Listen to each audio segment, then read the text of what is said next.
Hello everyone, welcome to my YouTube channel. మనకి WhatsApp అయితే ఒక కొత్త అప్డేట్ తీసుకొచ్చింది. అదేంటంటే యూజర్ నేమ్. ఈ అప్డేట్ అయితే వేరే సోషల్ మీడియా యాప్స్లో స్టార్టింగ్ నుంచి ఉంది, బట్ వాట్సాప్లో ఇది కొత్తగా తీసుకొస్తున్నారు.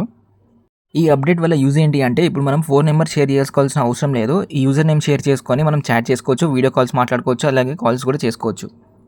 ఈ యూజర్ నేమ్ అప్డేట్ని వాట్సాప్ జూన్ 29న అనౌన్స్ చేసింది. ప్రజెంట్గా అయితే ఈ అప్డేట్ ఇంకా ఫుల్గా యూజ్లోకి రాలేదు, బట్ ఈ అప్డేట్ రావడానికి ఇంకా కొంచెం టైం పడుతుంది. కానీ మనం యూజర్ నేమ్ క్రియేట్ చేసుకొని సేవ్ చేసుకోవచ్చు. వాట్సాప్ ఏం చెప్తుందంటే ఈ ప్రైవసీ ఫీచర్ మన యూజర్స్ కోసమే అని చెప్తుంది, స్పామ్స్ అండ్ స్కామర్స్ నుంచి ప్రొటెక్ట్ చేయడానికి అని. ఈ వీడియోలో మీకు యూజర్ నేమ్ ఎలా క్రియేట్ చేసుకోవాలో చెప్తాను, లాస్ట్ వరకు చూడండి. ఇప్పుడు మీకు స్క్రీన్ మీద కనిపిస్తుంది కదా, మీకు టాప్ రైట్ కార్నర్లో 3 డాట్స్ ఉంటాయి, దాని మీద క్లిక్ చేయండి. క్లిక్ చేశాక మీరు అకౌంట్స్లోకి వెళ్ళండి. అకౌంట్స్ ఓపెన్ చేశాక మీకు స్క్రోల్ చేస్తే యువర్ అకౌంట్ కింద యూజర్ నేమ్ అని కనిపిస్తుంది కదా, @యూజర్ నేమ్. సో దాని మీద క్లిక్ చేయండి. మనం యూజర్ నేమ్ క్లిక్ చేశాక ఆ యూజర్ నేమ్ కింద కొన్ని ఆప్షన్స్ వస్తాయి. Use Instagram user name, use Facebook user name. నేను ఆల్రెడీ చెప్పాను కదా, ఈ యూజర్ నేమ్ అనేది సోషల్ మీడియా యాప్స్లో ఎప్పటి నుంచో ఉంది, బట్ వాట్సాప్లో ఇది కొత్తగా తీసుకొస్తున్నారు. Use Instagram user name, use Facebook user name. వీటి వల్ల యూజ్ ఏంటి అంటే మీకు ఇన్స్టాగ్రామ్లో ఆల్రెడీ ఒక యూజర్ నేమ్ ఉంటుంది, అదే యూజర్ నేమ్ని మీరు వాట్సాప్లో కూడా వాడుకోవచ్చు. ఆ ఫీచర్ మీకు వద్దు అనుకుంటే క్రియేట్ యూజర్ నేమ్ అని క్లిక్ చేయండి. ప్రజెంట్గా అయితే ఈ యూజర్ నేమ్ అనే ఫీచర్ ఇంకా కంప్లీట్గా అందుబాటులోకి రాలేదు. మీకు అక్కడ ఏం చూపిస్తుంది అంటే రిజర్వ్ యూజర్ నేమ్. మీరు ఇప్పుడు ఒకసారి రిజర్వ్ చేసుకుంటే మీరు తర్వాత యూజర్ నేమ్ని వాడుకోవచ్చు అని చెప్తుంది. User names are coming soon, reserve yours today. అంటే మీరు ఇప్పుడు ఒక యూజర్ నేమ్ క్రియేట్ చేసుకుంటే మీరు దాన్ని ఫ్యూచర్లో వాడుకోవచ్చు అని చెప్తుంది.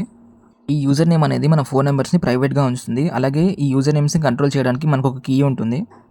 ఇప్పుడైతే మీకు స్టెప్స్ చెప్తాను, కొత్త యూజర్ నేమ్ ఎలా క్రియేట్ చేసుకోవాలో. సో మనం వన్స్ క్రియేట్ యూజర్ నేమ్ మీద క్లిక్ చేశాక మనకైతే కొన్ని రిక్వైర్మెంట్స్ ఉంటాయి యూజర్ నేమ్ ఎలా క్రియేట్ చేసుకోవాలో.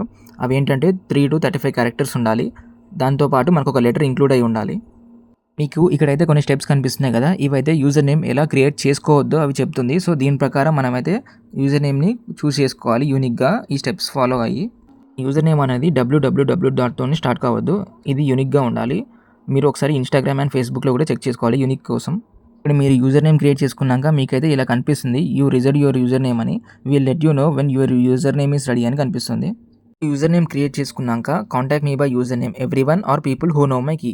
అంటే మీరు ఇప్పుడు అందరికీ ఫోన్ నెంబర్ షేర్ చేయాల్సిన పని లేదు. ఫోన్ నెంబర్ బదులు మీ యూజర్ నేమ్ అలాగే ఒక 4 digit కీని షేర్ చేయాలి.